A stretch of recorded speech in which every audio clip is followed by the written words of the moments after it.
How online sales is affected by world events. Are you concerned about how this pandemic is going to affect your business? Well, you should be. In this video, I'll talk about what's already happened, what's likely to happen, and what you can do to protect your business. And we're starting right now.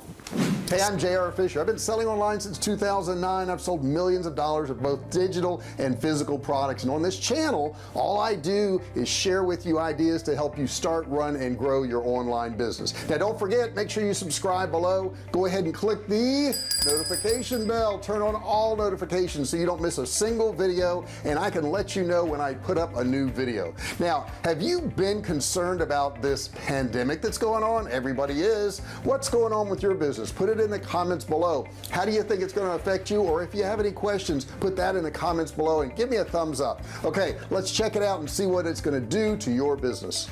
Okay, in the short term, people who sell like medical supplies and toilet paper and paper towels, their sales are going to go up. But long term, the question is what's going to really happen.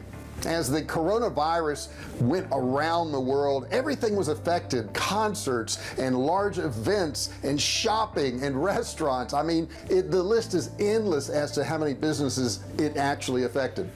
Now long term, we really don't know what's going to happen. It's all a big guess. Now obviously short term, it's going to interrupt the supply chain and products from China are going to slow down, or if we're even going to buy products from China in the US now, manufacturing may even change. We may even bring back the manufacturing to America. In a survey conducted in March of 2020, 47% of retailers said that their business was affected negatively. Now another 33% said it's really too early to tell. 58% were pretty sure that it was going to affect the consumer confidence, and 22% felt like it might affect the consumer confidence. Now why this matters is because consumer confidence is the one thing that affects the economy more than anything else.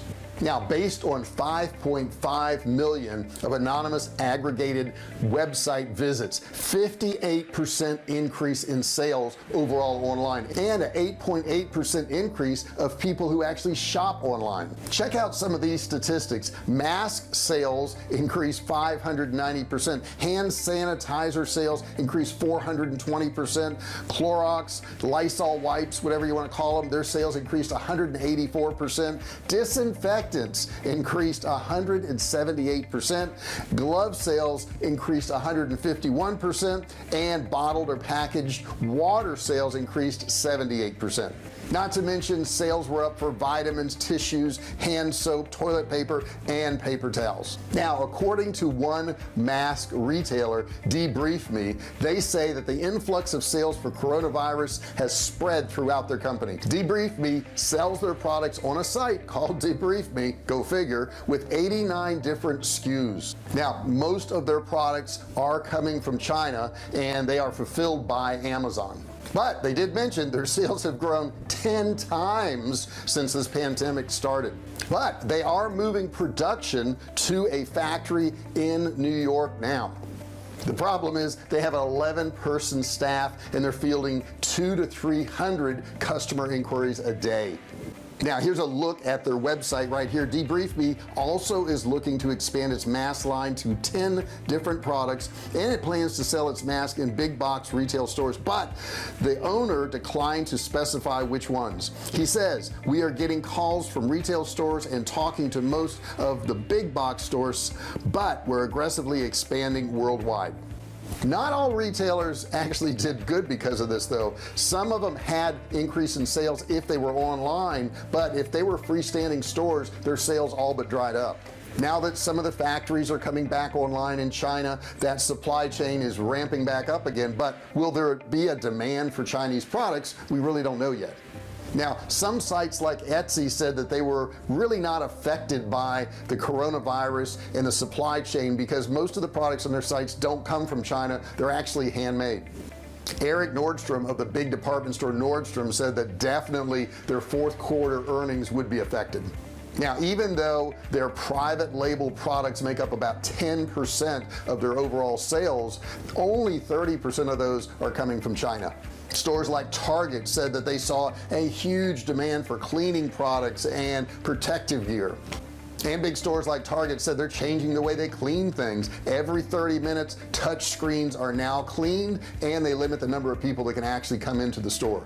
Now the truth is, your sales and how you react to what's going on in the world will have the biggest impact on your business. You need to start catering to the way people are going to be buying now, making it more convenient for them. I mean, I know I never ever bought online groceries before, and I got to tell you, my last 4 or 5, well, I haven't bought any groceries at a grocery store since this thing started. I've been using Instacart. Instacart can bring the groceries to me, and it may actually change my buying habits. And I think you're going to see this with a lot of businesses, because whereas I would have never ever paid somebody to go grocery shopping for me, now that I've tried it and I see the ease of it, it is something that I'll consider the next time I need to get groceries when all this is over with. Also, you got to remember that when this is over with, it's not going to be immediate change back to the way it was. It is going to have some profound long-term effects on your business. Now, if you're an online retailer like us, we sell survival food, and I think overall our sales will probably increase, just for the fact that people realize that survival food's not such a crazy idea now. There were shortages during this, of which I wrote a book on that called Great American Food Shortage, and people never really thought that could happen. They were always dependent upon their grocery stores and running down and getting exactly what they want. And now that they understand that those interruptions can happen and there can be food shortages, I think they're going to be more likely to buy survival food from us. So overall, it's going to help us. Now, what about the consumer at large out there? Well, the consumer at large is going to be very leery about going out into crowds. I think at the beginning, I think it's going to be really hard for people to sell concert tickets or theater tickets or any of that once this thing is over with. And some people will probably steer away from those things altogether. I don't know what it's going to do to the movie industry, but you know, a lot of people started getting streaming services. They hooked up to Netflix or YouTube TV or HBO, and they watched it in the comfort of their home, and they're probably saying to themselves, well, you know, the cost of HBO for a month, which is I think $14.99, is less than 2 people going to the movie theater. And movie theaters need those people in there, because at movie theaters the majority of their profits are actually coming from concessions. Without those concession sales, they're just not going to be able to make it. So that could actually change the landscape, not to mention the fact that so many small businesses like restaurants and hair salons and that type of thing may not be able to reopen. They may not be able to weather the storm of not having an income for 3 or 4 months. Those people actually may be looking for jobs.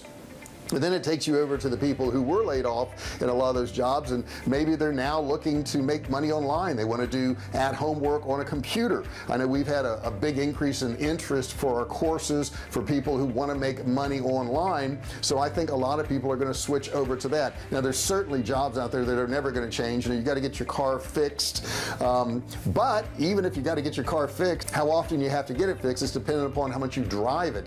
And if you're starting to order more stuff delivered, if you're starting to have more stuff brought in, if you're starting to work from home and not drive to work, how much do you need the cars? And then it flows down again, you know, well, then if you don't need your car as much, you're probably not going to buy as many cars. Will it affect the automotive industry? So there's so many factors that we don't even know yet. We don't know how the public's going to react. But I would say, if you're in any type of business, if you can make it more convenient for your customer, whether it's a car shop, you know, dropping off the car and picking it up, that type of thing, that's going to make people more likely to use your car shop over one that they get to drive to and sit in a lobby with other people. So think about what you can do to make things more convenient for people. And you know, we've all seen the proliferation of these apps where they'll deliver, you know, lunch and dinner and breakfast and your groceries and whatever it is you need, and those businesses I think are going to really thrive. So overall, we're going to change. We don't know how much. I do know that if you can make it more convenient for your consumer, make it more convenient, make it so that, you know, dealing with you is easier than anybody else, then you'll probably thrive in the coming years. So I hope you enjoyed this video. I would love it if you would just subscribe, hit that big subscribe button down there. Don't forget the bell, turn on all bell notifications. That's super important too. And what else I got for? I got a free course. If you'd like a free course, there's a $97 course that you can get absolutely free by just opting in below. Don't forget, $97 course right below. Just click the link and learn. No credit card required. Thank you so much for listening to this video, and I'll see you in the next one. Hey, thanks for watching my video. Don't forget to subscribe to my channel and click that little bell right there so you can be notified every time I do a new video. Also, click on one of those videos there. Keep watching on my channel.